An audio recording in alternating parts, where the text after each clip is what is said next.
Hello, my name is Ashish Udgave. I am working as Assistant Professor in Department of Mechanical Engineering, Sharad Institute of Technology, College of Engineering, Yadrao, Itzelganji. I am welcome to all in the lecture of Basic Concepts, Module number 1. In last video, we have covered the concept of basic terminologies in mechanics. Today, in video number 3, we are going to cover composition of forces and problems on composition of forces. Composition of forces. Composition, the meaning of the word composition is nothing but to combine. Therefore, composition of forces is nothing but it is a method of finding the resultant force or a single force in magnitude and direction is called as composition of forces. There are two methods of finding the resultant force, namely analytical method and second graphical method. Analytical method may be classified into trigonometric method and algebraic method. Trigonometric method is nothing but law of parallelogram of forces, and algebraic method is nothing but method of resolution. Now we will study analytical methods of coplanar concurrent forces. In this point we are going to cover law of parallelogram of forces and methods of resolution or resolution of forces. Parallelogram law of forces or trigonometric method. It is used to find the resultant of the only two concurrent forces. It states that if two forces acting at and away from the point be represented in magnitude and direction by two adjacent sides of the parallelogram, then the diagonal of the parallelogram passing through point of intersection of these two forces represents the resultant in magnitude and direction. In figure 3.2, let us consider two concurrent forces P and Q acting at and away from the point O as shown in figure 3.2. Let these two forces represented in magnitude and direction by two adjacent sides of the parallelogram, namely OA and OB. Thus, the line joining O to C represents the resultant R in magnitude and direction according to parallelogram law of forces. Then drop CD perpendicular to mid OA produced as shown in figure. Since OB is parallel to AC and OB is equal to AC is equal to Q and OA is equal to P and OC is equal to R. Therefore, in right angle triangle ODC, by applying Pythagoras theorem, OC square is equal to OD square plus CD square. We know that OD is nothing but OA plus AD. Therefore, OD square becomes OA square plus AD square plus CD square. By putting all these values in this above equation, we get OC square is equal to P square plus Q square into cos square theta plus sin square theta plus twice PQ cos of theta. Therefore, we get R square is equal to P square plus Q square plus twice PQ cos of theta. Since we know that cos square theta plus sin square theta is equal to 1. Therefore, we get R is equal to P square plus under root P square plus Q square plus twice PQ cos of theta. Please note that theta is the angle between two forces P and Q. If P, Q and theta are known, then the magnitude of resultant can be found out. Let R make an angle alpha with direction of P. Therefore, in right angle triangle ODC, tan of alpha is equal to CD divided by OD. Therefore, we get alpha is equal to tan inverse of Q sin theta upon P plus Q cos of theta. If P, Q and theta are known, then direction of resultant can be determined. Now, next point is the graphical method. Graphical representation of the force. A force can be represented graphically by drawing a straight line to a suitable scale and parallel to a line of action of a given force. indicating the magnitude of the force, and an arrowhead indicates the direction. Bose notation and representation of force by Bose notation. When the different systems of a force are down, then spaces are formed around it. These spaces so formed are named by capital letters A, B, C, D, E, and so on. Therefore, method of putting a capital letter on either side of the forces in order is called as Bose notation. This Bose notation is used to represent or designate or to denote the force in graphical solution of the problem. For example, consider a force of 30 Newton acting on the body. Therefore, due to this 30 Newton force, two spaces are formed around it and named by Bose notation A to B as shown in figure. Here, select a scale of 1 centimeter is equal to 10 Newton. Therefore, 30 Newton is equal to 3 centimeter. Then select any point A and draw a line parallel to this 30 Newton. From point A we will get point B, and length of line AB must be 3 centimeter. This line AB must be parallel to the force 30 Newton. Length AB shows the magnitude of the force, and an arrowhead indicates the direction of the force. Now next space diagram. The diagram in which number of forces acting on a body are drawn in a space to a suitable scale and naming the spaces in order by Bose notation is called as space diagram.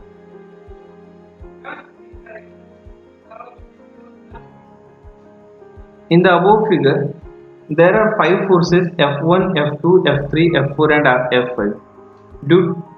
All are acting at single point. Suppose the name of the point is point O.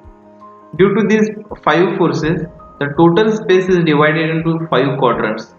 We will give a notation of each quadrant like A, B, C, D, E in anti-clockwise direction. After that this diagram will become a space diagram. In case of coplanar non-concurrent forces, suitable scale is taken to represent the distances between the forces as shown in figure 3.17.2. In first figure, there are 4 parallel forces F1, F2, F3, F4. Due to these 4 forces, 5 quadrants are formed, and we'll note each quadrant as A, B, C, D, E. These notation are called as a Bose notation, and after giving Bose notation in this diagram, that diagram becomes the space diagram. Vector diagram. Suppose there are 5 forces. Let F1, F2, F3, F4 and F5 be the 5 forces acting at a single point O. Due to these 5 forces, 5 quadrants are formed, and we will note each quadrant as A, B, C, D, E. This lettering of A, B, C, D, E is known as Bose notation. After giving Bose notation, this diagram becomes the space diagram. Now we will select a scale of, suppose 1 centimeter is equal to 10 Newton or 1 centimeter is equal to F Newton. Now select any point as a small a. Now we are in A quadrant. We have to go from A to B. In between these two quadrants there is a force of F1. Therefore draw a line parallel to this force F1. We will get point B. Now we are in B quadrant. We have to go from B to C. In between these two quadrants there is a force of F2. Therefore draw a line parallel to this force F2. We will get point C, and length of line CD must be BC. Length of line BC must be F2, or line BC will represent the force F2. Now we are in C quadrant. We have to jump from C to D. In between these two quadrants there is a force of F3. Therefore draw a line parallel to this force F3 from point C. We will get point D. This length of line CD will represent force F3. Now we are in quadrant D. We have to go from D to E. In between these two quadrants there is a force of F4. Therefore draw a line parallel to this force F4. From point D we will get point E, and length of line DE will represent the force F4. And lastly, we are in E quadrant. We have to go from E to A. In between these two quadrants there is a force of F5. Therefore draw a line parallel to this force F5. From point E we will get point A dash, and length of line EA dash will represent the force F5. Now in this vector diagram our starting point is A and ending point is A dash. The line joining the starting point and ending point will represent our resultant force. Therefore, and this diagram is called as a vector diagram. Therefore, the definition of the vector diagram is nothing but the diagram in which the forces are taken to a suitable scale and drawn parallel to their respective lines of action of the forces, drawn in a space diagram by maintaining the same order as it was mentioned in the maintained in the space diagram, is called as a vector diagram. It is also called as a force diagram. The vector diagram is always drawn from the space diagram.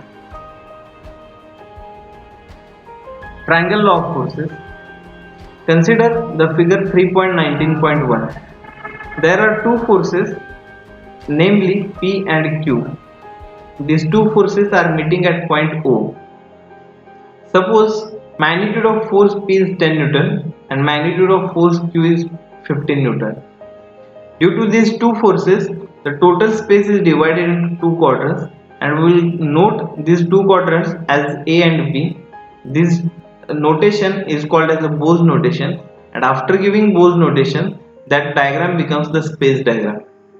Now we have to draw the vector diagram. For vector diagram, select any point A. Now we are in A quadrant. We have to go from quadrant A to B. In between these two quadrants there is a force of P which is equal to 10 Newton. Therefore draw a line parallel to this force P. We will get point B, and length of line AB must be 2 cm. Since we have selected scale 1 cm is equal to 5 Newton. Now we are in B quadrant. We have to go from quadrant B to again quadrant A. In between these two quadrants there is a force of Q which is equal to 15 Newton. Therefore draw a line parallel to this force Q. We will get point C, or it may be also called as A dash, and length of line BC is equal to 3 cm. Since force Q is equal to 15 Newton and we have selected scale 1 cm is equal to 5 Newton. Now in this vector diagram, starting point is A and ending point is C. Therefore draw a line joining the starting point and ending point, and that closing line will represent our resultant force. Therefore AC will represent our resultant force. Therefore the vector diagram is in triangular shape. Therefore this law is called as a triangle law of forces. According to triangle law of forces, the statement of this law is that if two forces acting simultaneously on a body can be represented in magnitude and direction by two sides of the triangle taken in order, then a resultant may be represented in magnitude and direction by third side of the triangle in opposite direction, or by closing side of the triangle in opposite direction. Now next one is the polygon law of forces. Consider the figure 3.20.1. In this figure there are total 5 forces, namely F1, F2, F3, F4 and F5. All are acting at point O. Due to these 5 forces, the total space is divided into 5 quadrants. and we will note each quadrant as A, B, C, D, E. This lettering or this notation of A, B, C, D, E is called as a Bose notation. After giving this Bose notation, this diagram will become the space diagram. After space diagram, we are going to draw a vector diagram. Before that, select a suitable scale, like suppose f1 1 centimeter is equal to x Newton. Now, where in A quadrant, we have to go from quadrant A to B. In between these two quadrants, there is a force of F1. Therefore, draw a line parallel to force F1 will get point B. Now, where in B quadrant, we have to go from quadrant B to C. In between these two quadrants, there is a force of F2. Therefore, draw a line parallel to this force F2 will get point C. Now, where in C quadrant, we have to go from quadrant C to D. In between these two quadrants, there is a force of F3. Therefore, draw a line parallel to this force F3. We will get point D, and length of line CD. Line CD will represent our force F3. Now, where in D quadrant, we have to go from quadrant D to E. In between these two quadrants, there is a force of F4. Therefore, draw a line parallel to this force F4 will get point E, and line DE will represent force F4. Now we are in E quadrant, and lastly we have to go from quadrant E to A. In between these two quadrants there is a force of F5. Therefore, draw a line parallel to this force F5 from point E will get point A dash, and line E A dash will represent our force F5. In this vector diagram, our starting point is A and ending point is A dash. Therefore, a line joining starting point or starting point and ending point will represent your resultant force in opposite direction.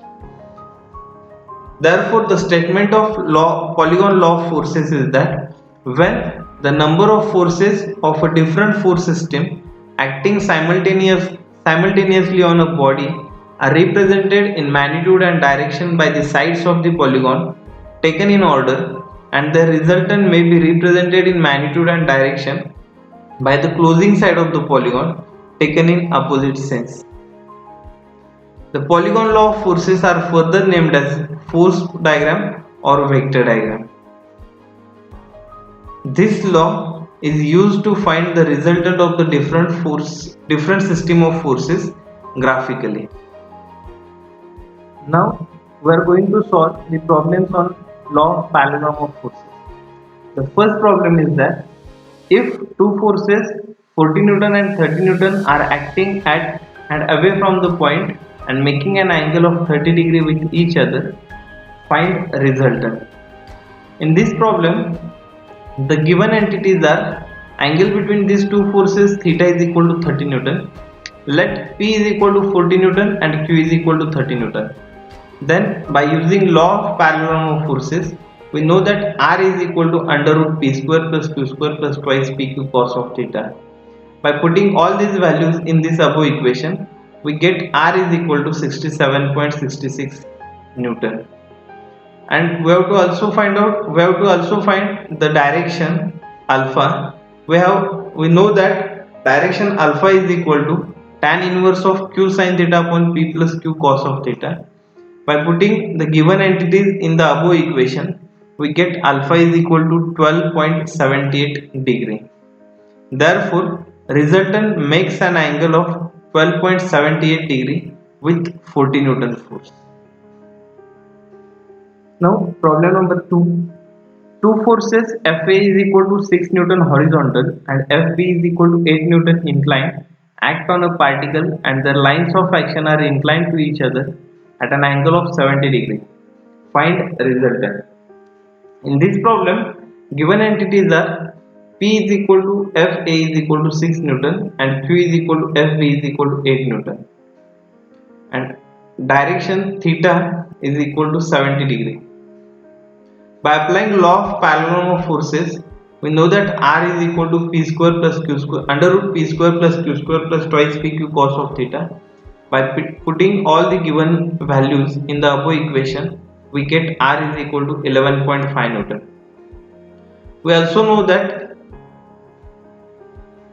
direction, let alpha be the direction of resultant with 6 Newton force. We know that alpha is equal to tan inverse of q sin theta upon p plus q cos of theta. By putting above given entities in this equation, we get alpha is equal to 40.71.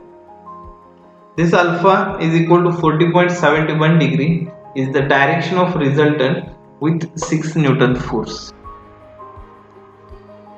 Third problem, find the angle between two equal force P if the resultant is equal to P by 2. In this problem, we know that R is equal to P by 2 and two equal forces, therefore we will consider P is equal to Q is equal to P. We have R square is equal to P square plus Q square plus twice PQ cos of theta. By putting above given entities in the equation, we get P square by 4 is equal to twice P square into 1 plus cos of theta. By calculating above values, we get theta is equal to cos inverse of minus 0.875. Therefore, we get theta is equal to 151.04 degree. Next question. Find the magnitude of two forces such that if they act at right angles, the resultant is under root 10 kilonewton, and when they act at angle of 60 degree, the resultant is under root 13 kilonewton. Let two forces be P and Q. First case is if they act at right angles, that is theta is equal to 90 degree, then R is equal to under root 10 kilonewton. We know that R square is equal to P square plus Q square plus twice PQ cos of theta. By putting above entities in this equation, we get P square plus Q square is equal to 10. We will call this as the equation number 1. For second case, if they act at 60 degree, the resultant is under root 13 kilonewton. Therefore, if theta is equal to 60 degree, then R is equal to under root 13 kilonewton. We have equation R square is equal to P square plus Q square plus twice PQ cos of theta. By putting above values in this equation, we get P square plus Q square plus twice PQ is equal to P square plus Q square plus PQ is equal to 13. We will call this as the equation number 2. Therefore, P square plus Q square is equal to 13 minus PQ. We know that P square plus Q square is equal to 10 from equation 1. Therefore, we get PQ is equal to 3. Therefore, P is equal to 3 by Q. Now, put the value of P is equal to 3 by Q in equation 1. We get 10 Q square is equal to 9 plus Q raised to 4. Therefore, we get Q raised to 4 minus 10 Q square plus 9 is equal to 0. By solving this equation, we get Q is equal to plus minus 1. Therefore, when Q is equal to 1 kilonewton, therefore P is equal to 3 kilonewton, and when Q is equal to 3 kilonewton, then P is equal to 1 kilonewton. And last problem from this video, the resultant of two forces, one of which is double the other, is 260 Newton.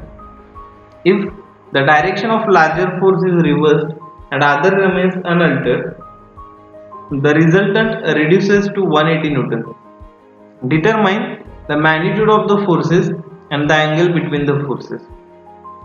In this problem, let the magnitude of smaller force be F, hence magnitude of larger force be twice F, since one of which is double the other. Thus, F1 is equal to F and F2 is equal to twice F. Let theta be the angle between these two forces. From condition 1 or from case first, we get R is equal to under root F1 square plus F2 square plus twice F1 F2 cos of theta. Therefore, R is equal to 260. By putting above values in this equation, we get 5F square plus 4F square cos of theta is equal to 67,600. We will call this as the equation number 1. Now for case second, f under root f1 square plus f2 square plus twice f1 f2 cos of 180 plus theta is equal to 180 square. Since when smaller force is reversed, that is nothing but that theta will become 180 plus theta. By solving this equation, we get 5s square minus 4s square cos of theta is equal to 32,400. We will call this as the equation number 2. Adding equation 1 and 2, we get F is equal to 100 Newton. Therefore, F1 is equal to 100 Newton and F2 is equal to twice F. Therefore, F2 is equal to 200 Newton. Substituting the values of F1 and F2 in equation 1, we get theta is equal to 63.9 degree. Please note that this video is prepared for academic use only. To understand the concept of composition of forces and to solve the problems on composition of forces for UG students only. Thank you. Thanks a lot. For any query, please feel free to contact me on mail or on mobile. Thank you.